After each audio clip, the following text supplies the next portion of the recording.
हालचाल। आ चुका हूँ एक और नई वीडियो के साथ और आज हम करने वाले हैं class 10th science chapter number 8 जिसका नाम है तुम्हारे को पढ़ना नहीं आता क्या, पढ़ लो। ठीक है, जिसका नाम है हेरिडिटी एंड एवोल्यूशन। हेरिडिटी क्या होती है? हेरिडिटी होती है कोई भी चीज जो तुम्हारे को विरासत में मिल रही हो। ठीक है, और वही चीज अगर इन्वॉल्व कर रही हो उसको एवोल्यूशन कर देंगे, यानी किसी भी चीज में समय के साथ बदलाव उसको क्या बोलते हैं? एवोल्यूशन। और किसी चीज को जो हमारे को पुश्तैनी तौर पर मिली है, ठीक है, उस चीज को बोला जाएगा हेरिडिटी। ठीक है, हाँ, हेरिडिटी मैंने तुम्हारे को बता दी। ठीक है, हेरिडिटी क्या होती है? हेरिडिटी वो चीज होती है जो चीज तुम्हारे को विरासत में मिली हो। विरासत इन द सेंस कि लाइक कोई ऐसी चीज जो तुम्हारे फादर के पास हो और वैसी चीज तुम्हारे पास भी आ जाए। लाइक अगर तुम देखो कि बॉल्डनेस गंजापन। ठीक है, गंजापन अगर तुम्हारे फादर के पास एक गंजापन है तो हाइयर चांसेस ये है कि वो चीज तुम्हारे को हेरिडिटी में मिल जाएगी, कि तुम्हारे पास भी गंजापन आएगा। ठीक है, अगर तुम्हारे फादर के मसल्स अच्छे थे तो हाइयर चांसेस ये है कि वो चीज तुम्हारे को हेरिडिटी में मिल जाएगी, कि तुम्हारे मसल बिल्ड भी अच्छा आएगा। ठीक है, तो हेरिडिटी क्या हुई? कोई ऐसी चीज जो तुम्हारे को टाइप ऑफ विरासत में मिल रही है। अब इसी के साथ नेक्स्ट हमारा है सेक्सुअल रिप्रोडक्शन। सेक्सुअल रिप्रोडक्शन पूरे चैप्टर में, पिछले चैप्टर में हमने समझा था। अब इसमें क्या है? इसमें कुछ नहीं है, इसमें वही चीज है जो अभी मैंने तुम्हारे को मिली बोली। सेक्सुअल रिप्रोडक्शन मेनली है क्या चीज? जिसमें दो इंडिविजुअल्स टेक प्लेस करते हैं। अब जब दो इंडिविजुअल्स टेक प्लेस करते हैं ताकि एक नया इंडिविजुअल फॉर्म हो पाए। अब जब भी सेक्सुअल रिप्रोडक्शन होता है तब उसमें क्या होगा कि दो सेक्स हार्मोन्स, दो अलग सेक्स हार्मोन्स जो है आपस में मेट करेंगे, उसके बाद जो है एक नया इंडिविजुअल जो है वो क्रिएट हो जाता है। नेक्स्ट है हमारे पास जेंस। अब जीन्स हमारे पास क्या होती है? देखो, जीन्स भी एक फंक्शनल यूनिट ऑफ हेरिडिटी है। अब हेरिडिटी हमने क्या बोली थी कि हेरिडिटी जो चीज होती है, हेरिडिटी क्या होती है? हेरिडिटी मेनली वो चीज है जो हमारे को विरासत में मिल रही है। अब जीन्स क्या हुए? जीन्स भी वही हुए जैसे हमारे किसी कोई ऐसा बॉडी पार्ट जो हमारे दोस्तों से अलग है, लेकिन हमारे फादर से या किसी हमारे फादर या हमारे मदर से वो बॉडी पार्ट काफी हद तक सिमिलर है।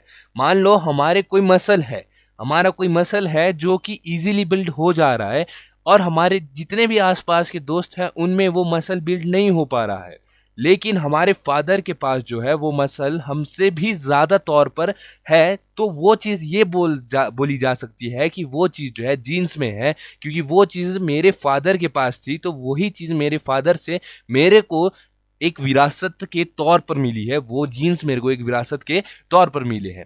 ठीक है, नेक्स्ट पे चलते हैं। नेक्स्ट हमारे पास क्या है? हमारे पास देखो, हेरिडिटी वही चीज, क्या विरासत में चीज। अब हमारे को एक और चीज थी, वो है मेंडल। अब मेंडल क्या था? मेंडल एक साइंटिस्ट था। क्या था? एक साइंटिस्ट था। अब उसने ना एक चीज देखी, उसने देखा कि जो पी पी सीड, तुम्हारे को पता है मतलब किसके? टमाटर नहीं, मटर के सीड उसने देखे। अब उसने क्या किया कि मटर के सीड्स को जो है उसने आपस में क्या करवाया? उसने आपस में मीट करवाया, है ना। तो उसने क्या चीज देखी? मेंडल ने क्या किया? मेंडल ने ही जीन्स को फाइंड आउट किया। कैसे? उसने क्या किया? सीड्स ली। एक तो उसने सीड ली जो हमारे मटर की सीड है, एक उसने ली प्रॉपर राउंड सीड, और एक ली उसने रिंकल्ड सीड। अब जो आगे हुआ तो उसमें क्या हुआ कि सीड का कलर जो है वो था येलो। क्या? येलो, है ना। और जो रिंकल्ड थी उसका कलर था ग्रीन। अब जब वो आगे जा करके पीस में बन गया, पॉट शेप बनी, ठीक है, तो उसमें क्या हुआ? जो राउंड सीड था वो क्या हुआ? एकदम इन्फ्लेटेड हुआ। ठीक है, इन्फ्लेटेड, है ना, कोई रिंकल नहीं है। लेकिन जो हमने रिंकल्ड सीड लिया था उसमें क्या हुआ? उसमें जो भी मटर बना वो ना कुछ इस प्रकार का, ऐसा ऐसा ऐसा सा बना। क्यों? क्योंकि हमने सीड ही रिंकल्ड लगाई थी। अब इसके आगे जब हमने देखा तो जो पॉट का कलर है, ठीक है, पॉट का कलर है वो हमारे पास राउंड वाले के लिए ग्रीन कलर आ रहा था और रिंकल्ड वाले के लिए येलो कलर आ रहा था। जब पॉड ये आया, अब हमारे पास नेक्स्ट क्या था? हमारे पास उसने जब देखा कि इसका जो कलर है, किसका? फ्लावर का कलर। अब उसने मेनली किया क्या है तो दोनों ही सीड, किस चीज की सीड है? दोनों ही मटर की सीड थी। अब जब दोनों ही मटर की सीड है, लेकिन एक सीड प्रॉपर राउंड है, एक सीड रिंकल्ड है, यानी कि उसमें थोड़ा बहुत ऊपर नीचे का फर्क है। अब उसी फर्क को जब उसने ध्यान से देखा तो उसको जो है कुछ कुछ चेंजेस लगे। दोनों की जब ग्रोथ है उसमें कुछ कुछ चेंजेस लगे। राउंड वाला जो है वो एक पर्पल फ्लावर में बदल गया, और जो रिंकल्ड है वो एक व्हाइट फ्लावर बना रहा था। अब जो राउंड है, कौन सा सीड है? जो राउंड सीड है उसमें क्या हो रहा था? जो साइज था, जो साइज था, जो तुम्हारे पौधे का साइज था, वो एक टॉल साइज था, लंबा साइज था। और जो रिंकल्ड था उसमें क्या था, जो भी हमारा पौधा था एक छोटा पौधा बन गया था।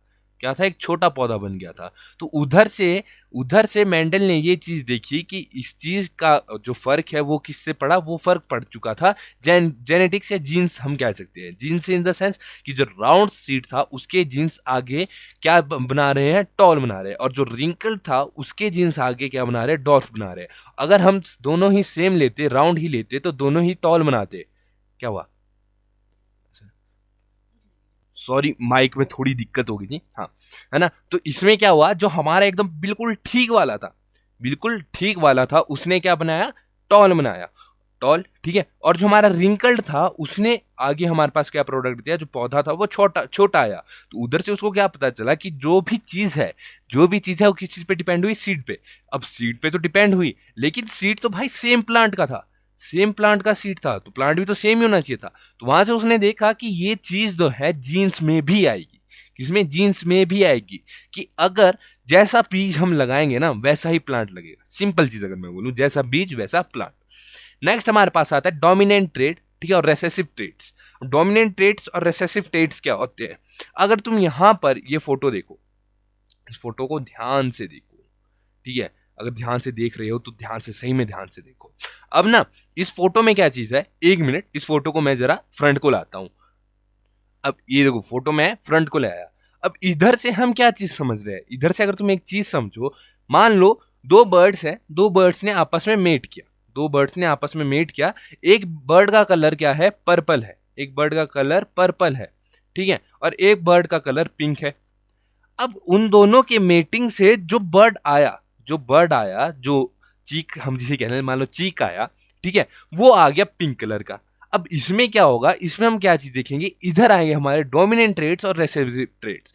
अब इधर डोमिनेंट ट्रेट क्या हुआ, इधर डोमिनेंट ट्रेट आ गया हमारा पिंक कलर, हमारा पिंक कलर, ठीक है, और रेसेसिव ट्रेट्स क्या आ गया, हमारा पर्पल कलर, ठीक है। मेट तो दोनों ने किया था, मेट तो दोनों बर्ड्स ने किया था। तो ऐसा हो सकता था कि यार पर्पल भी तो आ सकता था, लेकिन इधर हमारा आया डोमिनेट ट्रेट्स और रिसेसिव ट्रेट्स का कंसेप्ट, ठीक है। अब इस कंसेप्ट के हिसाब से क्या होता है कि मान लो ह्यूमंस की अगर मैं बात करता हूं, जैसे हम बोलते हैं कि इस बच्चे की शक्ल अपने फादर से मिलती है, या फिर हम ये बोलते हैं इस बच्चे की शक्ल अपनी मदर से मिलती है। तो उस पॉइंट पे जिस बच्चे की शक्ल अपने फादर से मिल रही है, तो उधर हम ये बोल सकते हैं जो फादर है वो क्या है, वो एक डोमिनेंट ट्रेट है। क्या है, डोमिनेंट ट्रेट है, यानी कि फादर का इन्फ्लुएंस उस बच्चे पे ज्यादा है ना, उस बच्चे पे फादर का इन्फ्लुएंस ज्यादा है। और जो रेसेसिव ट्रेट्स है वो किसके आगे, मदर के। क्यों, क्योंकि देखो बच्चे को जन्म तो मदर ने ही दिया, लेकिन मदर जो है रेसेसिव ट्रेट्स में आ गई, क्योंकि जो बच्चे की फेशियल लेंथ है, जो भी चीजें हैं वो फादर से ज्यादा मिल रही है।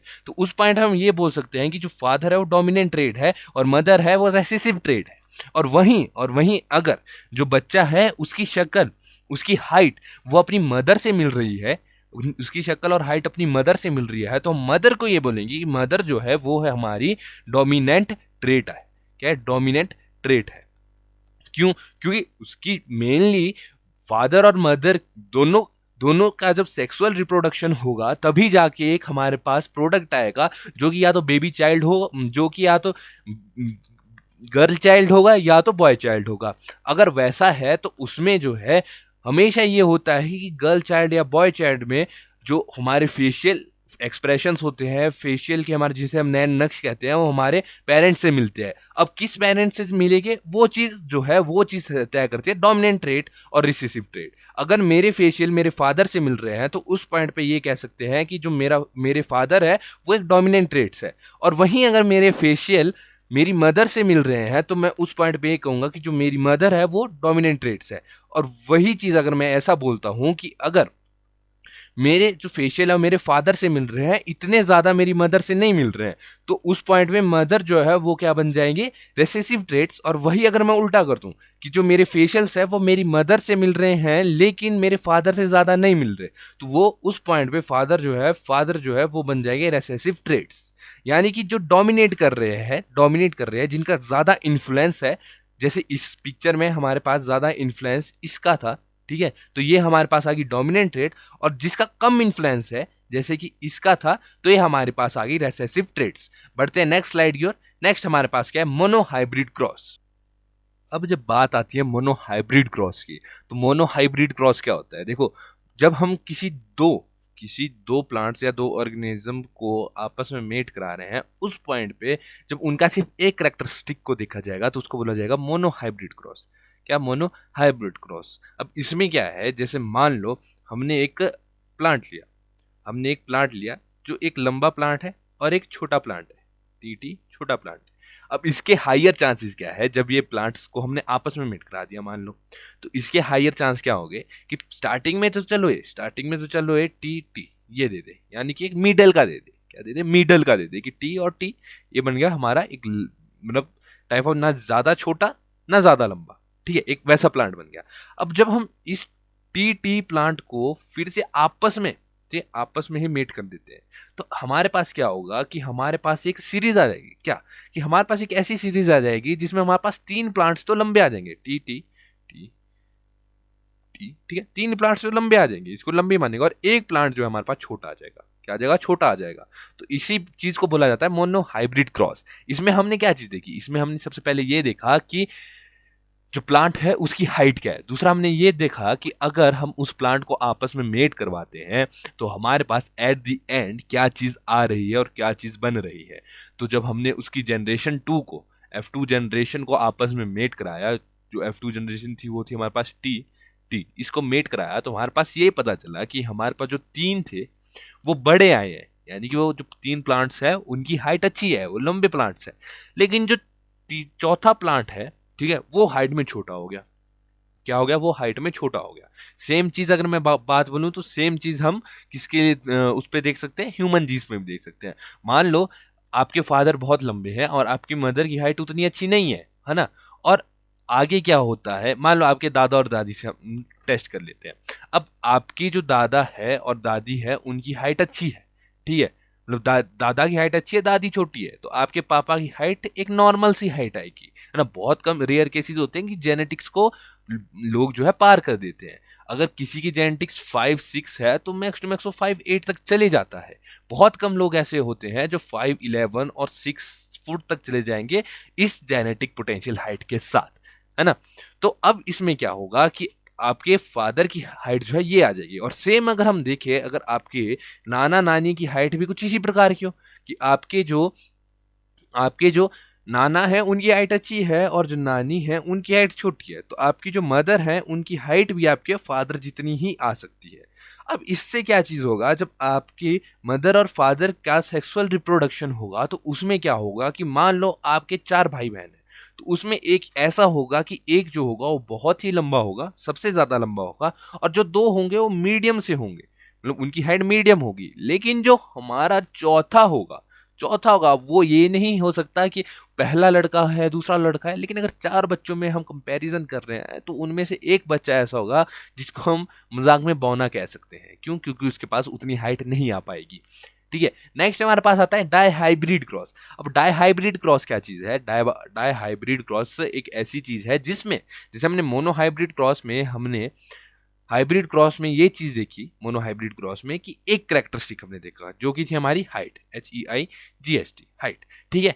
लेकिन हम जब डाई हाइब्रिड क्रॉस की बात कर रहे हैं तो इसमें हम 2 कैरेक्टर्स देखते हैं, ठीक है। तो इसमें जब हम 2 कैरेक्टर्स देख रहे हैं तो उन 2 कैरेक्टर्स को हम क्या क्या देख रहे हैं, इधर एक तो हम देख रहे हैं कि एक तो हम कलर देखेंगे, COLO देखो मैं क्या करता हूं यार, COLOUR, एक तो हम कलर देखेंगे, ठीक है। दूसरा हम क्या देख रहे हैं, दूसरा हम देख रहे हैं कि हमने जो सीड्स लिए हैं, एक सीड राउंड है और एक सीड रिंकल्ड है। अब जब ये हम 2 कैरेक्टर्स देख रहे हैं, अब मान लो मैंने यहां पर इसको समझते हैं इस उससे, ठीक है। मान लो यहां पर मैंने क्या किया, एक राउंड है और येलो कलर का सीड है, और एक रिंकल्ड है, ठीक है, एक रिंकल्ड है और कौन से कलर का सीड है, ग्रीन कलर का सीड है। उन दोनों को जब हमने आपस में मेट किया तो मीडियोकर सा हमारे पास सीड आ गया, जो कि ज्यादा राउंड है और ज्यादा रिंकल्ड भी नहीं है, और उसका कलर येलो है। अभी उसका कलर क्या है, येलो है। अब जब हमने उसी को आगे फर्दर मेट कराया उसी से, तो हमारे पास क्या चीज आई कि हमारे पास जो 9 है, क्या है, 9 जो हमारे पास आगे सीड्स आए, 9 सीड्स आए, वो येलो कलर के सीड आए और राउंड सीड्स आए, क्या, येलो कलर के सीड्स आए और राउंड सीड्स आए, ठीक है। और 3 सीड्स ऐसे आए जो ग्रीन कलर के थे लेकिन राउंड थे, रिंकल्ड नहीं थे, ठीक है। 3 सीड्स ऐसे आगे, और 3 सीड्स हमारे पास ऐसे आए जो कि येलो कलर के थे और क्या थे, रिंकल्ड थे। और एक सीड हमारे पास ऐसा आएगा जो कि किस कलर का होगा, ग्रीन कलर का होगा और रिंकल्ड होगा। सिंपल, मतलब इसमें हमारे पास एक वो है जिसे हम कहते हैं जेनेटिक वेरिएशन।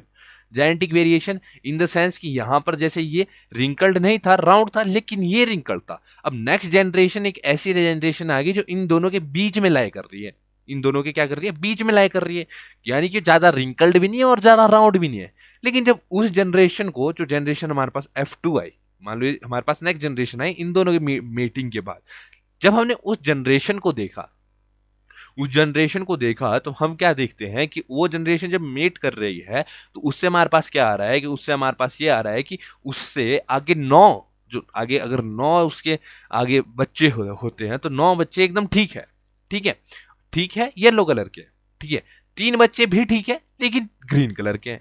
अब उसमें 3 बच्चे डिफेक्टेड हैं जो कि येलो कलर के हैं, और एक बच्चा और डिफेक्टेड है जो कि ग्रीन कलर का है। बस सिंपल ये चीज हमने समझनी थी। हाँ, बस सिंपल चीज हमने समझनी थी।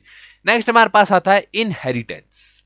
क्या, इनहेरिटेंस। अब इनहेरिटेंस क्या होता है, इनहेरिटेंस होता है आपका जीन्स का ट्रांसफर, ठीक है। Inheritance pretends to transfer the traits from one generation to another.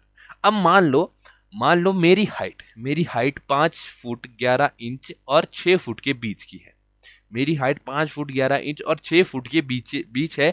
और वहीं अगर मेरी वाइफ की हाइट 5'6" और 5'8" के बीच होती है, 5'6" और 5'8" के बीच होती है, और आगे हमारे 2 बच्चे होते हैं, तो उनमें से हाइयर चांस ये है कि या तो दोनों बच्चों की हाइट जो है मेरे पे जाएगी, या तो दोनों बच्चों की हाइट मेरे पे जाएगी, या तो एक बच्चे की हाइट मेरे पे जाएगी, या एक की अपनी मम्मी पे जाएगी, ठीक है। और दूसरी बात ये होगी, अगर अगर ये जो हाइट मेरे को है, अगर जेनेटिकली मिली है, ये हाइट अगर मेरे को जेनेटिकली मिली है, तो ये हाइट जो है आगे हेरिटेंस में मेरे बच्चों को मिलेगी। लेकिन ये हाइट अगर मेरे को जेनेटिकली नहीं मिली है, मान लो मेरे फादर 5'6" के हैं, है ना, मेरी मदर 5'2" की है, और मेरी हाइट 5'11" और 6 के बीच लाई करती है, तो हाइयर चांस ये है कि मेरे जो आगे बच्चे होंगे उनकी हाइट इसके बीच लाई नहीं करेगी। क्यों? क्योंकि ये चीज मेरे को जेनेटिकली नहीं मिली है। ये चीज मेरे को, ये चीज बोलते हैं 1000, मतलब हजारों में एक, जिसे बोलते हैं ना हजारों में एक, वो चीज है कि मेरी हाइट मेरी जेनेटिक पोटेंशियल से ज्यादा है, लेकिन मेरे बच्चों की हाइट जरूरी नहीं है कि मेरे पे जाएगी। क्यों? क्योंकि मेरे जेनेटिक पोटेंशियल से मेरी हाइट ज्यादा चलेगी। मेनली मेरा जो जेनेटिक पोटेंशियल था वो लगभग 5'8" के आसपास का था, ठीक है। तो यही चीज है इनहेरिटेंस। क्या है इनहेरिटेंस? जो चीज मेरे फादर से मेरे को मिली वो चीज मेरे बच्चों को मिलेगी, मेरे बच्चों से उनके बच्चों को मिलेगी, उनके बच्चे से उनके बच्चों को मिलेगी। यानी कि कोई ऐसी चीज जो सही में किस पे आ रही है, सही में विरासत में चलती हुई आ रही है, लेकिन कोई प्रॉपर्टी नहीं, हमारे बायोलॉजिकली सही में कोई चीज विरासत में चली आ रही है। मान लो मेरे बाल है, अगर मेरे बाल जो है, मान लो मेरे बाल में कर्ल्स है, ठीक है, तो वो कर्ल्स मेरे फादर के पास थे, ठीक है, वो कर्ल्स मेरे फादर को मेरे ग्रैंडफादर से मिले, उनको उनके फादर से मिले, उनको उनके फादर से मिले। अब उस चीज को हम इस प्रकार से समझते हैं कि वो चीज हमारे को एक टाइप ऑफ इनहेरिटेंस में मिल रही है। यानी कि मान लो कि सबसे पहले किसी के बाल कर लिए थे, फिर वो आगे किसी और के हुए, फिर आगे उनके बच्चों के हुए, उनके बच्चों के, फिर आगे बढ़ते बढ़ते बढ़ते बढ़ते मतलब एक पूरी लाइन में सबके बाल जो है सेम हुए, तो उस चीज को क्या बोला जाएगा, इनहेरिटेंस। यानी कि जेनेटिकली वो चीज जो है सबके लिए सेम आ रही है आगे वाली जनरेशन के लिए, है ना। यानी कि अगर मेरे फादर से कोई मेरे को चीज मिली है तो वो चीज मेरे बच्चों को मिलेगी और मेरे बच्चों से उनके बच्चों को मिलेगी, ठीक है। नेक्स्ट आता है हमारे पास लॉज ऑफ मेंडल। अब मेंडल भाई जी ने वही चीज जो मैंने तुम्हारे को कहा शायद यहाँ पढ़ाई थी, हाँ यही चीज है लॉ ऑफ मेंडल। वाह क्या खिचड़ी बिगाई है मैंने, ठीक है। इसी चीज को बोला जाता है लॉ ऑफ मेंडल। ये पूरी चीज है ना, इसको अगर तुम ध्यान से देखो तो इसी चीज को बोला गया लॉ ऑफ मेंडल, ठीक है। हाँ, नेक्स्ट हमारे पास क्या है, सेक्स डिटर्मिनेशन। अब देखो सेक्स डिटर्मिनेशन मैंने तुम्हारे को पहले ही बता दी थी पिछले चैप्टर में, पर फिर भी तुम्हारे को वापस से बता देता हूँ, टेंशन कोई बात है ही नहीं। अब देखो सेक्स डिटर्मिनेशन भी हमारी क्रोमोसोम से होती है। किससे होती है? क्रोमोसोम से होती है। यानी कि फीमेल्स के पास होता है XX क्रोमोसोम्स, मेल के पास होता है XY क्रोमोसोम्स। अब जब मेल और फीमेल के पास अलग अलग क्रोमोसोम्स है तो क्या होगा, क्या होगा सर, क्या होगा? तो जब अलग अलग क्रोमोसोम्स है, अगर फीमेल का एक्स क्रोमोसोम और मेल का एक्स क्रोमोसोम वो दोनों आपस में मिलते हैं और बनाते हैं एक्स एक्स क्रोमोसोम, तो आगे जो हमारे पास आएगा प्रोडक्ट में वो आएगा एक गर्ल चाइल्ड, वो आएगा एक गर्ल चाइल्ड, ठीक है। और वहीं वहीं वहीं वहीं अगर मेल के फीमेल के एक्स क्रोमोसोम और मेल के वाई क्रोमोसोम आपस में मिल जाते हैं तो वो रिजल्ट बनाएंगे एक्स वाई क्रोमोसोम में, जो कि आगे प्रोडक्ट दे देगा हमारे पास बॉय चाइल्ड। क्या दे देगा? Boy child. जस्ट छोटी सी चीज है, छोटी सी चीज है। हमारे पास क्या होते हैं, जो फीमेल्स होती हैं उनके पास होते हैं एक्स एक्स क्रोमोसोम्स, फीमेल के पास होते हैं एक्स एक्स क्रोमोसोम्स, मेल के पास होते हैं एक्स वाई क्रोमोसोम्स। अगर फीमेल के एक्स क्रोमोसोम और मेल के एक्स क्रोमोसोम, फीमेल का एक्स क्रोमोसोम आपस में मिल जाए तो हमारे पास क्या बन जाएगा? एक्स एक्स क्रोमोसोम, जो कि आपस में तुम्हारे को खुद ही लग गया ना पता, एक्स एक्स वैसे ही फीमेल का था, तो जब इन दोनों क्रोमोसोम्स को आपस में मिलाया तुम्हारे पास क्या बना? X x chromosome. अब एक्स एक्स क्रोमोसोम बन रहा है, यानी कि एक फीमेल ही आगे क्या बॉर्न लेगी, ठीक है। और वहीं अगर फीमेल का एक्स क्रोमोसोम और मेल का वाई क्रोमोसोम आपस में मिल जाए तो वो बना देगा एक्स वाई क्रोमोसोम। और एक्स वाई क्रोमोसोम क्या रिजल्ट करता है? एक्स वाई क्रोमोसोम किसका होता है? मेल का। तो एक्स वाई क्रोमोसोम एक बॉय होगा, सिंपल, ठीक है। एक क्या होगा? बॉय होगा। नेक्स्ट क्या है हमारे पास? नेक्स्ट है हमारे पास accurate characters. You know accurate characters. अब तुम बोलोगे यार एक्यूरेंट कैरेक्टर्स क्या चीज है ये? अब देखो एक्यूरेंट कैरेक्टर्स क्या होते हैं। अभी कुछ ऐसे कैरेक्टर्स होते हैं जो कि हमारे को क्या चीज है, जो कि हमारे को जेनेटिकली नहीं मिले, जेनेटिकली नहीं मिले। अब जैसे कि मैं अपनी हाइट की बात करूं तो मेरे को मेरी हाइट जेनेटिकली नहीं मिली है। क्यों? क्योंकि मेरी हाइट की फुल पोटेंशियल 5'8" थी, लेकिन मेरी हाइट की पोटेंशियल से मैं ज्यादा 5'11" तक पहुंच गया, है ना। और शायद इससे ऊपर भी जा सकते हैं। अब ये हो गई मेरी एक्यूरेटेंस करेक्टर, जो कि जेनेटिकली नहीं मिली है। और एक और चीज में एड ऑन ये हो सकती है कि मान लो क्या, ओके मान लो कि मेरे फादर को बचपन में कोई इंजरी हो गई, मेरे फादर को बचपन में नी इंजरी होगी मान लो, ठीक है। अब नी इंजरी मेरे फादर को हुई है तो वो चीज मेरे को जेनेटिकली नहीं मिलेगी, वो चीज मेरे को जेनेटिकली नहीं मिलेगी। अगर मेरे फादर का दांत टूट गया, ठीक है, दांत टूट गया, दांत, हाँ ठीक है, अगर मेरे फादर का दांत टूट गया तो वो चीज मेरे साथ नहीं होगी, क्योंकि वो जेनेटिकली मेरे को नहीं मिलेगी, ठीक है। तो एक्यूरेंट कैरेक्टर्स क्या होते हैं? जो कि ऐसी चीज होती है जो जेनेटिकली आगे नहीं मिल सकती है ना। अगर मेरे फादर ने मान लो पीएचडी कर दी, मेरे फादर ने मान लो मैथ्स में पीएचडी कर दी, तो इसका मतलब ये नहीं है कि मैं बचपन से ही मैथ्स का एक स्कॉलर पैदा हो जाऊंगा। ये चीज जो है, ये चीज हमारे को बिल्कुल भी क्या है, इनहेरिटेड एक्यूरेंट कैरेक्टर से बिल्कुल भी हमारे को जेनेटिकली नहीं मिलेंगे। अगर मैं यहाँ पर तुम्हारे को साइंस के बारे में बता रहा हूँ, मेरे को एक अच्छी नॉलेज है अगर साइंस के बारे में, तो जरूरी नहीं है अगर मेरे आगे बच्चे होते हैं तो उनके पैदा होते ही उनके पास वो नॉलेज होगी, क्योंकि वो एक्यूरेंट्स यार क्या बोल रहा हूँ, एक्वायर्ड कैरेक्टर्स है, ठीक है, एक्वायर्ड कैरेक्टर्स है, तब से एक्यूरेंट्स बोल रहा हूँ, सॉरी माफ करना। वो क्या है? एक्वायर्ड कैरेक्टर्स है, एक्वायर्ड कैरेक्टर है। क्योंकि वो चीज मैंने एक्वायर की है, क्या किया? वो चीज मैंने एक्वायर की है, मैंने पढ़ाई की, ठीक है, पढ़ाई की, वो चीज मैंने एक्वायर की, ठीक है। मेरी नींद इंजरी होगी, ठीक है, वो चीज मेरे एक्वायर होगी, ठीक है। मैं क्या बोलूँ, मैंने वेट लॉस कर दिया, वेट लॉस किया, वो चीज मैंने एक्वायर की।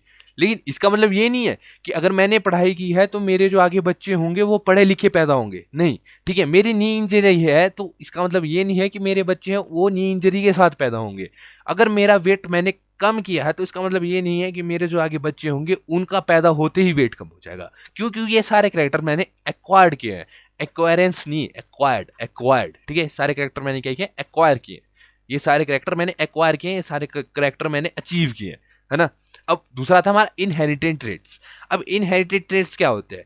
ठीक है, तो ये क्या ट्रेड्स होते हैं जो कि हमारे को हमारे फादर या हमारी मदर से मिले होते हैं, हमारी फादर या हमारी मदर से मिले होंगे। अब अगर तुमने एक चीज देखनी होगी तो तुम ये चीज नोटिस कर सकते हो कि तुम्हारी जो आइज होती है वो काफी हद तक तुम्हारे पेरेंट्स से मिलती है। वो जरूरी नहीं कि वो तुम्हारे फादर से मिले या मदर से मिले, किसी एक से तुम्हारी वो मिलेगी। अब मैंने वही चीज तुम्हारे को डोमिनेंट और रेसिसिव ट्रेड्स में बताया था कि जिनसे तुम्हारी ज्यादा फेशियल एक्टिविटीज मिलती है, ज्यादा नए नक्श मिलता है, उसे हम क्या बोल देंगे? Dominant trait. और जिससे कम मिलती है उसे बोल देंगे रेसेसिव ट्रेट्स। अब वही चीज है, अगर मेरे को हाइट मिल रही है, मेरे को एक अच्छी हाइट मिल रही है, वो चीज भी क्या है? एक गिफ्टेड चीज है, जेनेटिकली गिफ्टेड चीज है। बहुत कम ऐसा होता है कि कोई भी अपने फादर की हाइट से छोटा रह जाता है, बहुत कम ऐसा होता है। हमेशा जो भी कोई होगा अपनी फादर की हाइट से ज्यादा ही रहेगा, अपनी फादर की हाइट से वो हमेशा ज्यादा ही रहेगा, भले ही 2-3 इंच, वो 1 इंच ज्यादा भी रह सकता है। तो ये सारी चीजें क्या होती है, इनहेरिटेड कैरेक्टर्स होती है, यानी कि ये चीज एक्वायर करने की जरूरत नहीं होती है हमारे को कोई, अगर हमारी हाइट का जेनेटिक्स अच्छे हैं तो हमारे को इसको ज्यादा एक्वायर करने की जरूरत नहीं है, हमारी हाइट अच्छी आएगी। अगर हमारी आंखों के जो कलर है वो कलर अगर ब्राउन है तो वो चीज हमारे को एक्वायर करने की जरूरत नहीं है, वो पहले से ही हमारे लिए जेनेटिकली ही ब्राउन है ना। अब जो हमने एक्वायर की है चीजें, वो चीज हम आगे जो है अपने बच्चों को पैदा होते ही नहीं दे सकते हैं, वो चीजें भी हमारे बच्चों को एक्वायर ही करनी पड़ेगी, है ना। वो चीजें भी हमारे बच्चों को क्या करनी पड़ेगी, एक्वायर ही करनी पड़ेगी। तो ये था हमारा क्या, एक्वायर कैरेक्टर्स और इनहेरिटेंट के एक्वायरेंस। भाई क्या क्या बोल रहा था उस दौरान में, मेरे को भी नहीं पता। ठीक है, एक्वायर्ड कैरेक्टर चाहिए, क्या एक्वायर्ड। नेक्स्ट हमारे पास क्या है, नेक्स्ट हमारे पास वेरिएशंस। अब वेरिएशन क्या होते हैं, वेरिएशन होता है किसी भी जेनेटिकली थोड़ा सा चेंज हो जाना, जेनेटिकली थोड़ा चेंज हो जाना। अब variation in the sense, variation अगर तुम देखो तो अगर तुम ये चीज नोटिस करोगी कि अगर कोई फादर है, ठीक है, उसके जो आगे बच्चे हैं, एक बच्चा जो है उसका 6 फुट का है, फादर खुद जो है 5'5" के हैं, लेकिन एक बच्चा उनका 6 फुट का है और एक 5'2" का है ना। तो उधर से वेरिएशन शुरू हो जाएगी, उधर से वेरिएशन शुरू हो जाएगी। क्यों, क्योंकि ये चीज जो है जेनेटिक्स को इसने थोड़ा सा हिला दिया। क्या कर दिया, जेनेटिक्स को इसने थोड़ा सा हिला दिया, वेरिएशन शुरू हो गई, है ना। और वहीं अगर एक और चीज में अगर बात बोलूं, मान लो फादर या मदर है, उनकी आई जो है ब्राउन है, और वही बच्चा जो है आई है light brown, LIGHT light brown, और जो बच्चा है वो पैदा हो जाएगा डार्क ब्राउन कलर के साथ, तो वो भी थोड़ा सा जो है जेनेटिक वेरिएशन की ओर चले गया। यानी कि जेनेटिक सेम है लेकिन थोड़ा सा चेंज आएगा, वेरिएशन वही होती है। क्यों, क्योंकि इवोल्यूशन ऐसी है, जो भी चीज जब भी टाइम होता है, टाइम के साथ अगर जेनेटिक वेरिएशंस नहीं आएगी तो किसी भी ह्यूमन में एवोल्यूशंस नहीं होगी, एवोल्यूशंस नहीं हो पाएगी। ठीक है, इसीलिए जेनेटिक वेरिएशन काफी ज्यादा इंपॉर्टेंट चीज है। अब जेनेटिक वेरिएशन के लिए अगर हम एक नॉर्मल चीज बोले तो हमारे साइंटिस्ट क्या बोलते हैं कि हमारे पूर्वज कौन है, बंदर। अगर हमारे पूर्वज बंदर है तो बंदर काफी हद तक हमारे साथ जो है मिलते हैं। लेकिन आज अगर तुम किसी एक बंदर को देखो और किसी एक इंसान को देखो तो दोनों में जमीन आसमान का फर्क है। लेकिन हाथ अगर तुम उनको नॉर्मली ऐसे देखो तो काफी हद तक ऑर्गन्स वगैरह सेम है ना, काफी हद तक स्ट्रक्चर सेम है, लेकिन चीजें स्टिल चेंज हो चुकी है। क्यों, क्योंकि अब आ चुका है जेनेटिक वेरिएशन। आज अगर मेरा मान लो आज अगर मेरा वेट 80 kgs है, हाइट मेरी 6 फीट है, ठीक है, तो कुछ साल बाद ये भी हो सकता है कि जो मेरी आने वाली पुश्ते हैं उनकी हाइट 5'2" से ऊपर ही ना जाए, उनका वेट 60 kg से ऊपर बढ़े ही ना। तो ये ही चीज होती है जेनेटिक वेरिएशन। यानी कि धीरे धीरे करके जेनेटिक्स में जब बदलाव आते हैं उस चीज को बोला जाता है जेनेटिक वेरिएशन। और अभी भी एक और चीज बोलता हूं कि एक्वायर्ड कैरेक्टर्स है, एक्यूरेंस कैरेक्टर नहीं है। ठीक है, नेक्स्ट है हमारे पास नेचुरल सिलेक्शन।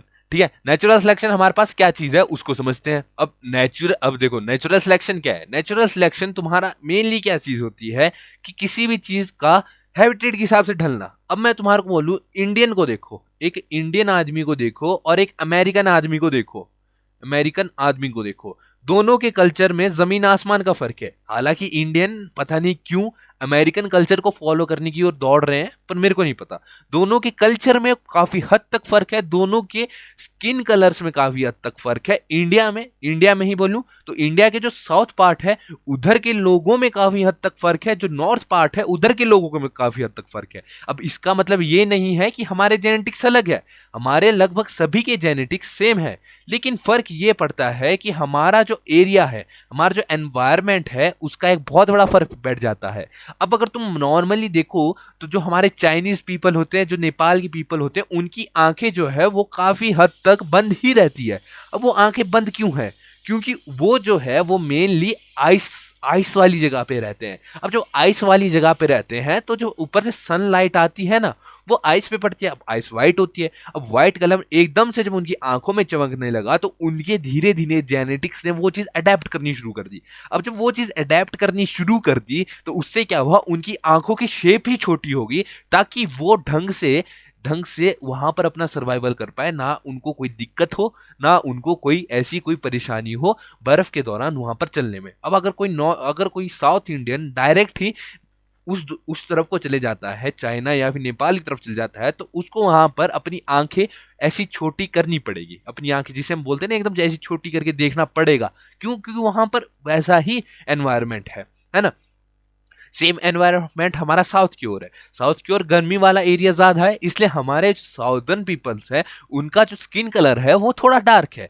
नॉर्थ के एरिया में गर्मी जो है कम होती है, नॉर्थ के एरियाज में सर्दी ज्यादा होती है। तो नॉर्थ के एरियाज में अगर तुम स्किन कलर देखोगे तो वो कौन सा कलर है, वो कलर जो है हमारा व्हाइट है। अब वहीं अगर मैं बोलूं, मान लो मैं यहाँ हिमाचल में रहता हूँ, नॉर्थ में रहता हूँ, लेकिन मैं यहां से चेंज करके केरला चले जाता हूँ, केरला चले जाता हूं। अब जब यहां से चेंज करके अगर मैं केरला चले जाऊंगा तो मेरी आने वाली चौथी या पांचवी जनरेशन का जो कलर है वो ब्लैक हो जाएगा। क्यों? क्योंकि मेरी जो आने वाली जनरेशन है उसके जेनेटिक्स अपने जो एनवायरमेंट है उसको अडेप्ट करना शुरू कर देंगे। क्या करना शुरू कर देंगे? अडेप्ट करना शुरू कर देंगे। उसी चीज को बोला गया नेचुरल सिलेक्शन, कि जो चीज हमारी जेनेटिक्स खुद ब खुद अडेप्ट कर रही है ना, उस चीज को बोला जाएगा क्या?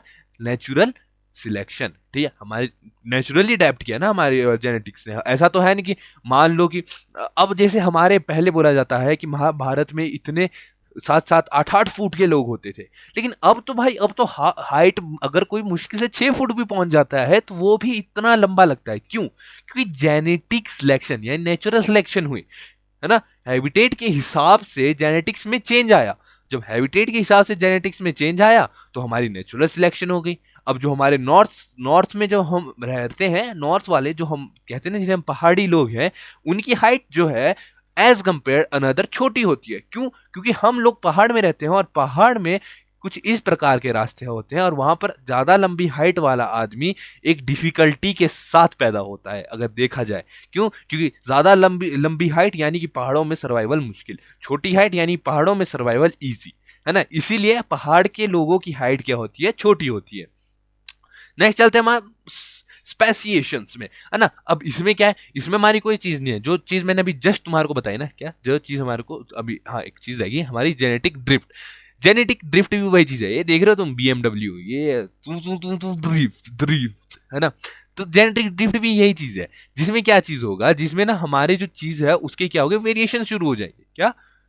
वेरिएशन शुरू हो जाएंगे। अब अगर मान लो मेरे दादा की हाइट 5'1" थी, ठीक है, और मेरे पापा की हाइट 5'6" पहुंच गई और मैं एकदम से 6 फुट चले गया। तो यहां पर तुम क्या चीज देख रहे हो? यहां पर तुम क्या चीज देख रहे हो कि यहां से यहां कितना बड़ा फर्क आया है, कितना बड़ा फर्क आया, 11 इंच का फर्क आ गया। कितना? 11 इंच का फर्क आ गया। तो अगर इतना बड़ा फर्क आया तो इसको क्या बोल जाएगा? जेनेटिक ड्रिफ्ट, है ना। क्यों? क्योंकि यहां से एकदम से इतना फर्क आया तो एकदम से ड्रिफ्ट लिए, चीज ने एकदम से ड्रिफ्ट ली है ना। जेनेटिक्स एकदम से चेंज हो गए, है ना। अब नेक्स्ट हमारे पास है जेन फ्लो। अब जीन फ्लो क्या होता है? देखो, स्पीसीज, टाइप ऑफ स्पीसीज क्या हुआ, जो मैंने तुम्हारे को अभी बताया कि मान लो चाइना के लोग हमसे अलग दिख रहे हैं, इंडियन लोग से अलग चाइना के लोग दिख रहे हैं, जापान के लोग अलग दिखते हैं, अमेरिका के लोग अलग दिखते हैं। क्यों? क्योंकि है तो सभी ह्यूमंस, है तो सभी होमोसेपियंस, लेकिन अलग क्यों दिख रहे हैं? Due to their environment, due to their surroundings. तो उसी चीज को हमने स्पीसीज में चेंज कर दिया। किसमें चेंज कर दिया? स्पीसीज में चेंज किया। मान लो तुम किसी कुत्ते को देखते हो, अब किसी भी कुत्ते को, किसी भी डॉग को तुम किस चीज से याद रखते हो? ब्रीड से। किससे? ब्रीड से, कि भाई ब्रीड है, ये पिटबुल है, ये लेब्राडोर है, ये हमारा इंडी है तो वो भी डॉग, लेकिन वो उसकी ब्रीड चेंज क्यों हुई, उसकी स्पीसीज क्यों आई? क्यों? क्योंकि हैबिटेट के चक्कर में उनकी स्पीसीज अलग हो गई। अब अगर तुम किसी मान लो एक डॉग ब्रीड है हस्की, जो कि मेनली किस चीज के लिए बनी हुई है? कोल्ड वेदर के लिए। किसके लिए? कोल्ड वेदर के लिए। अब उस डॉग ब्रीड को अगर कोई चंडीगढ़ या दिल्ली में पालता है जहां पर वेदर जो है कोल्ड नहीं होता है, जहां पर वेदर कोल्ड नहीं होता है, और उसी हस्की को आगे ब्रीड करवाता रहता है, तो उसकी कुछ जनरेशन बाद एक ऐसी जनरेशन आएगी जो कि उस हॉट एनवायरनमेंट के लिए अडेप्टेबल होगी, और उसको हम ज्यादा तौर पर अगर देखेंगे तो वो जो ओरिजिनल हस्की था उससे काफी हद तक अलग दिखना शुरू हो जाएगा। क्या?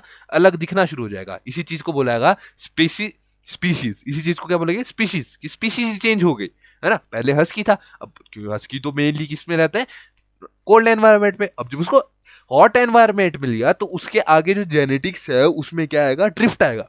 उसमें वो धीरे धीरे करके उस जेनेटिक्स को में ऐसा चेंज आएगा कि वो जो हस्की है वो धीरे धीरे करके अपने बच्चों के लिए एक ऐसी चीज दे देगा कि उसके जो आगे बच्चे हैं उस वेदर के लिए अडेप्ट हो जाएंगे, है ना। लेकिन जब हम उनको कंपेयर करेंगे, उस हस्की को कंपेयर करेंगे और उसके वो जो आने वाली जनरेशन है उस दोनों को कंपेयर करेंगे, तो उनमें काफी हद तक हमारे को डिफरेंस दिखेगा, काफी हद तक हमारे को डिफरेंस दिखेगा। उसी चीज को बोला स्पीसीज, ठीक है, उसी चीज को स्पीसीज बोला गया। क्यों? क्योंकि देखो है तो ह्यूमन सी, होमोसेपियंस ही, लेकिन अगर तुम ऐसे नॉर्मल भी देखो, होमोसेपियंस है, ह्यूमंस है, लेकिन इंडियन अलग दिख रहा है, अमेरिकन अलग दिख रहा है, चाइनीज अलग दिख रहा है ना। तो वही चीज है स्पीसीज में। नेक्स्ट हमारे पास जीन फ्लो। अब जीन फ्लो क्या चीज है? जीन फ्लो ऐसी चीज है, मान लो तुम्हारे दादा है, ठीक है, अब तुम्हारे दादा के आगे 7 बच्चे हैं, अब उन 7 बच्चों के आगे 2-2 बच्चे हैं, अब उन 2-2 बच्चों ने आगे शादी कर लिया और उन 2 बच्चों के भी आगे 2 बच्चे हैं। तो इस पॉइंट पे लगभग लगभग एक एक लगभग 50 लोगों की फैमिली तैयार हो गई है, लगभग लगभग 50 की फैमिली तैयार हो गई। कितने की? 50 की फैमिली तैयार हो चुकी है। अब जब 50 की फैमिली तैयार हो चुकी है तो हर एक चीज में क्या है कॉमन? Gene flow. अब किस चीज का जीन है? हमारे ग्रैंडफादर का जीन है, किस में? 50 लोगों में।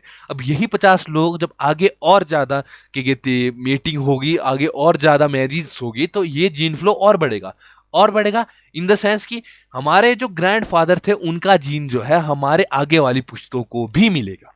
उसी चीज को बोला गया जीन फ्लो। अब पॉपुलेशन देखो यार, पॉपुलेशन तो तुम्हारे को बताने की जरूरत है? मेरे हिसाब से नहीं। क्यों? क्योंकि पॉपुलेशन है तुम्हारी जनसंख्या, और इंडिया एट प्रेजेंट पॉपुलेशन में कितना है? नंबर 1। क्या है?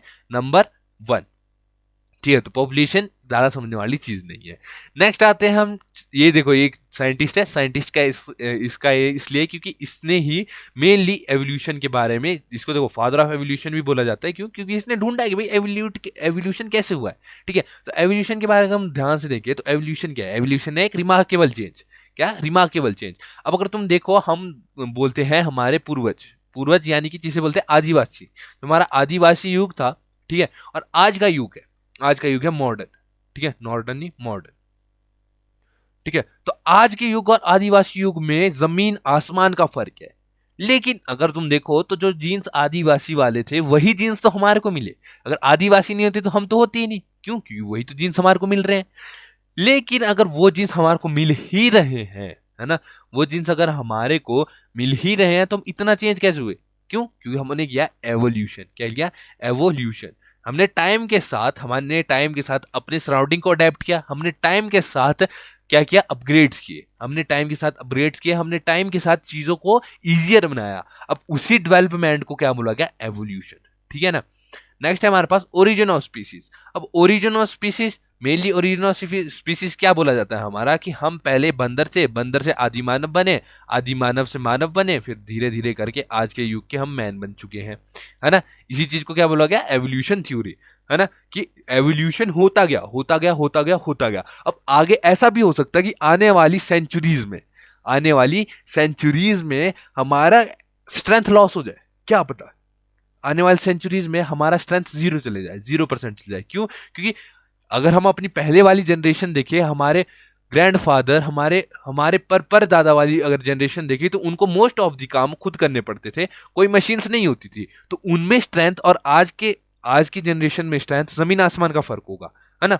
क्यों? क्योंकि आज के टाइम में हमारे को मोस्ट ऑफ द काम मशीन करके दे रही है, और आने वाले कुछ सेंचुरीज में ये भी हो सकता है कि इंसान की स्ट्रेंथ जो है नियर टू 0 चले जाए और उसके आर्म्स जो एकदम स्ट्रेट हो जाए, उसके मसल सिर्फ और सिर्फ मूवमेंट के लिए काम आए, उसमें स्ट्रेंथ खत्म हो जाए। क्यों? क्योंकि एट प्रेजेंट हमारी बॉडी अडेप्ट करना शुरू कर देती है। अब अगर हमारी बॉडी अडेप्ट करना शुरू कर दी है तो कुछ हमारे, क्योंकि एट प्रेजेंट कितने सारे मशीन्स आ चुकी है, अब इतने सारी मशीन्स आने के बाद हमारी बॉडी उस कंफर्ट को अडेप्ट करना शुरू कर देगी कि हमारे को मोस्ट ऑफ द काम तो मशीन से हो जाते हैं, तो हमारे को स्ट्रेंथ की जरूरत तो है नहीं। तो कुछ सालों बाद हमारी बॉडी कुछ इस प्रकार से इवॉल्व हो जाएगी कि हमारी स्ट्रेंथ ही 0 हो जाएगी, है ना। नेक्स्ट आता है हमारे पास फॉर्मेशन ऑफ फॉसिल्स। अब फॉसिल्स क्या होती है ना? फॉसिल्स होती है तुम्हारी हजारों लाखों साल पुरानी पड़ी हुई चीजें जो आज भी सेफ तरीके से बची हुई है। मान लो फॉसिल्स को हम क्या बोल सकते हैं? बोन्स भी बोल सकते हैं। अब देखो मेन क्या होता है ना, मान लो कोई व्यक्ति मर जाता है, क्या होता है, कोई व्यक्ति मर जाता है, कोई जानवर मर जाता है। अब जानवर मर गया है ना, ये ऐसे मान लो एक जानवर इधर मर गया, ठीक है, ये ऐसे यहाँ पर कुछ भी है, जो कुछ भी है, ठीक है, यहाँ पर एक जानवर मर गया, Mickey mouse, wow it's the Mickey mouse club house, ठीक है, तो यहाँ पर एक जानवर बन गया। अब क्या होगा, जो इसकी स्किन होगी वो कौन खा लेंगे, वो खा लेंगे वल्चर्स वगैरह। अब जो बोन्स होगी या तो खाई जाएगी या तो नहीं खाई जाएगी। अब जो बच्ची खुची क्या होगी, बोन्स होगी, बच्ची खुची जो बोन्स होगी उसका क्या होगा कि वो ओवर द पीरियड डिकम्पोज होना शुरू हो जाएगी। अब वो ओवर द पीरियड डिकम्पोज इस प्रकार से होगी, थोड़ी वो गल जाएगी। अब धीरे धीरे क्या होगा कि धूल मिट्टी उसके ऊपर आना शुरू हो जाएगी। And after a decade, after a century क्या होगा कि वो, अगर वो चीज जो है, वो चीज अगर जमीन पर थी तो ओवर द पीरियड वो क्या होगी, उस जमीन से नीचे नीचे नीचे नीचे जाते जाते 100 फुट तक नीचे जाएगी, 100 फुट से नीचे भी जा सकती है ना। तो अब जब इतने नीचे जाएगी और इतने साल लगे उसको, तो उसमें क्या होगा कि वो जो है डिकम्पोज होना शुरू हो जाएगी और कहीं ना कहीं वो अपने एसेंशियल मिनरल्स, एसेंशियल चीजों को छोड़ेगी। अब वो चीजों को जब हम बाद में ढूंढेंगे तो वो उन्हीं चीजों को हमने क्या बोल दिया, फॉसिल्स। जब उन्हीं चीजों को हमने बाद में ढूंढा, उन्हीं को हमने क्या बोल दिया, फॉसिल्स। अब जैसे हम टीवी वगैरह पे क्या देखते हैं, अब हम टीवी वगैरह पे एक चीज देखते हैं क्या, फॉसिल्स फ्यूल्स, या फिर हम डोरेमोन वगैरह पे देखते हैं कि कहीं खुदाई हो रही है और वहां पर डायनासोर्स मिले। हाँ, तो क्यों, हमारे को कैसे पता चला, क्यों, क्योंकि डायनासोर्स के फॉसिल्स मिले, क्या मिले, डायनासोर के फॉसिल्स मिले। नेक्स्ट आता है हमारे पास एवोल्यूशनरी रिलेशनशिप, ठीक है। अब रिलेशनशिप क्या है, अब होमोलोगस ऑर्गन्स और एनालॉगस ऑर्गन्स, ठीक है। Homologous organ having of bird for limbs of mammals have similar structure but modified to suit different function, ठीक है। एनालॉगस के wing of bat bird and wings of both are used for flying but structure are different, ठीक है। अब simple अगर मैं तुम्हारा बोलूं ना, होमोलोगस क्या होता है कि किसी चीज का स्ट्रक्चर सेम हो लेकिन फंक्शन अलग हो, ठीक है। इवेल्युएशनरी रिलेशनशिप में क्या है कि मान लो जो हमारे बर्ड है, जो हमारी बर्ड है, ठीक है, उसके बर्ड के जो बोन है, बोन का स्ट्रक्चर कुछ इस प्रकार का होगा। और जो हमारा इंसान है, हमारा इंसान मतलब हम मैमल्स है ना, 4 लिम्स, ठीक है, मैमल्स है, उसके 4 लिम्स का स्ट्रक्चर भी लगभग सेम होगा। लेकिन दोनों का अगर तुम देखो तो 4 लिम्स और बर्ड विंग्स दोनों का काम अलग है, ठीक है। 4 लिम्स में चला जाता है और विंग्स से उड़ा जाता है। तो यहां पर यह है कि स्ट्रक्चर भले ही सेम है, क्या स्ट्रक्चर भले ही सेम है, लेकिन वो थोड़ा बहुत मॉडिफाइड हो रखा है, किस चीज के लिए, अनदर वर्क के लिए, किसके लिए, अनदर वर्क के लिए। और वही एनालॉगस ऑर्गन्स क्या होते हैं, जिनमें जो काम तो सेम करते हैं लेकिन स्ट्रक्चर अलग है। अब तुम किसी बटरफ्लाई के विंग्स देख लो और किसी बटरफ्लाई के विंग्स देख लिए और किसी बैट के विंग्स देख लो, बैटमैन, किसी बैट के विंग्स देख लो, तो दोनों का काम एक ही है, क्या, उड़ना। लेकिन स्ट्रक्चर दोनों के अलग है। तो वही चीज है कि एवोल्यूशनरी रिलेशनशिप, कि हमारे हाथ, क्या पता भाई, हमारे हाथ है, मैमल्स के हाथ है, कुछ टाइम बाद क्या पता भाई हमारे हाथ कुछ इस टाइप से डेवलप हो जाए कि हम उड़ना शुरू कर दें। क्या पता भाई, कुछ कुछ सेंचुरीज बाद, कुछ कुछ लाखों साल बाद ऐसा हो जाए। हो सकता है भाई, इजीली हो सकता है। क्यों, क्योंकि अगर हमारी एडेप्टेशन अलग होनी शुरू हो जाए तो हमारी बॉडी में जेनेटिक्स चेंज आते हैं और वो जेनेटिक चेंज हमारी बॉडी को चेंज करना शुरू कर देते हैं, लेकिन वो चीज काफी ज्यादा टाइम लेते हैं, है ना। तो एवोल्यूशनरी रिलेशनशिप क्या है कि होमोलोगस ऑर्गन और एनालॉगस ऑर्गन। होमोलोगस ऑर्गन ऐसे जिनके स्ट्रक्चर सेम है लेकिन उनका काम टोटल अलग है। एनालॉगस ऑर्गन्स ऐसे जिनके स्ट्रक्चर सेम नहीं है लेकिन काम एकदम सेम है, ठीक है। नेक्स्ट हमारा क्या है, नेक्स्ट हमारा है एवोल्यूशन बाय स्टेज, ठीक है। तो एवोल्यूशन बाय स्टेज अगर मैं तुम्हारे को बोलूं, जो चीज मैं तुम्हारे को अभी तक बोल रहा हूं कि देखो, आने वाले वक्त में ऐसा भी हो सकता है इंसान उड़ना शुरू कर जाए, लेकिन उस चीज के लिए कितने, उस चीज के लिए हजारों करोड़ों लाखों साल लगेंगे। क्यों, क्योंकि वो एक ऐसा एवोल्यूशन है जो प्रॉपर जेनेटिक्स चेंज कर रहा है। तो वो हुआ हमारा एवोल्यूशन बाय स्टेज। वो धीरे धीरे क्या होगा, हमारे जेनेटिक्स को चेंज करना शुरू कर देगा। मान लो अगर इंसानों के पंख होते तो हाथ की बजाय इंसानों के पंख होते, तो उस पॉइंट पे क्या होगा कि धीरे धीरे इंसानों का हाथ जो है एक्सपेंड करना शुरू हो जाएगा, इंसानों के हाथ पर जो है फर आना शुरू होंगे। अब धीरे धीरे फर आ रहे हैं, धीरे धीरे और चेंज होगा और चेंज होगा और चेंज होगा, एट द एंड जो है इंसानों के हाथ की बजाय पंख आना शुरू हो जाएंगे। लेकिन वो एक बहुत लंबा प्रोसेस है, उसे क्या बोलते हैं, एवोल्यूशन बाय स्टेज, जो कि एक बहुत स्लो प्रोसेस है और एक रात में वो कभी नहीं हो पाएगा, एक रात में वो प्रोसेस कभी नहीं होता। अब अगर देखो एक रात भी नहीं, अगर मैं तुम्हारे को नॉर्मल बढ़ा दूं तो एक बच्चा है 7 साल का और वही बच्चा 17 साल का होता है, तो 7 साल में उस बच्चे की हाइट 4 फुट से नीचे है और 17 साल में उस बच्चे की हाइट 5-10 से ऊपर है। तो इस चीज को हम क्या बोलेंगे, एवोल्यूशन। अब 7 साल और 17 साल लगभग 10 साल का गैप है, तो एक रात में तो वो 4 फुट से डायरेक्ट 5-10 नहीं गया, एक रात में तो इतनी हाइट उसने नहीं पकड़ी, टाइम तो उसे 10 साल का लग गया, है ना। तो उसी चीज को बोलेंगे एवोल्यूशन बाय स्टेज, यानी धीरे धीरे करके पहले 4 फुट का, 4-1 का हुआ, 4-2 का हुआ, 4-3 का हुआ, फिर धीरे धीरे करके 5-10 तक वो पहुंचा ना। नेक्स्ट हमारा आर्टिफिशियल सिलेक्शन। अब आर्टिफिशियल सिलेक्शन में क्या होता है ना कि some time a single species can evolve into several different species due to artificial selection. ठीक है, अब अगर तुम्हारे को नॉर्मल बोलूं ना, आर्टिफिशियल सिलेक्शन क्या है, आर्टिफिशियल सिलेक्शन क्या है कि किसी भी चीज को किसी और चीज के साथ ब्रीड करके एक नई चीज बनाना, समझ लो। यानी कि अगर तुम्हारे को मैं क्या बोलूं, हाँ, आर्टिफिशियल सिलेक्शन। अभी तुमने अगर इंस्टाग्राम वगैरह तुम चलाते हो तो तुमने कभी ना कभी एक चीज देखी होगी कि तुमने गाय देखी होगी जो कि कुत्ते के बच्चे से भी छोटा है, यानी डॉग के पप्पी से भी छोटी एक फुल साइज गाय। तो वो चीज अगर तुम देखा चाहे तो अगर वो उसको हम आर्टिफिशियल सिलेक्शन में काउंट करेंगे। क्यों? क्योंकि किसी भी चीज का इतना बड़ा डिफरेंस आना, एक गाय जो कि लगभग लगभग इंसान की हाइट से थोड़ी सी कमी होती है, ठीक है, उसमें इतना बड़ा डिफरेंस आना है कि वो इंसान की हाइट से एकदम से एक कुत्ते के पप्पी, डॉग पपी की हाइट तक चलेगी। तो इस चीज को तो अगर देखा जाए तो लाखों साल लगेंगे अगर ऐसा होगा। लेकिन हमने आर्टिफिशियल सिलेक्शन किया। आर्टिफिशियल सिलेक्शन इस प्रकार से किया कि जितनी भी छोटी छोटी हाइट वाली गाय है ना, जितनी भी है, उनके साथ हमने जेनेटिक्स क्या किया, जेनेटिक्स मॉडिफिकेशन की। तो हमने टाइप ऑफ आर्टिफिशियल सिलेक्शन किया। जब आर्टिफिशियल सिलेक्शन किया तब क्या हो गया हमारे पास कि वो जो जेनेटिक्स है वो अलग हो गए। अब जो जेनेटिक्स चेंज हो गए तो क्या हुआ, जो काव है जो कि नॉर्मली इंसान की थोड़ी सी छोटी होती है, वो क्या होगी, एकदम से डॉग पप्पी के साइज की होगी। उसी चीज को बोला गया आर्टिफिशियल सिलेक्शन। ठीक है, हमारी क्या है नेक्स्ट, हमारी मॉलिक्यूलर क्या है फाइलोलॉजी। अरे यार एक तो ना मेरे को मतलब सही बोलना बायोलॉजी इसलिए नहीं पसंद क्योंकि भाई यार मेरी प्रोनाउंसिएशन अच्छी नहीं है। ठीक है, अब इसमें क्या है, इसमें कुछ नहीं है, इसमें हमारे मेनली डीएनए के बारे में बताया गया है। अब डीएनए क्या है, ठीक है, डीएनए को अगर हम नॉर्मली समझे ना, डीएनए एक ऐसा स्ट्रक्चर होता है, ऐसा स्ट्रक्चर होता है। अब इस डीएनए की वजह से ही रेप्लिकेशन होती है। अगर डीएनए नहीं होगा ना तो रेप्लिकेशन नहीं हो पाएगी।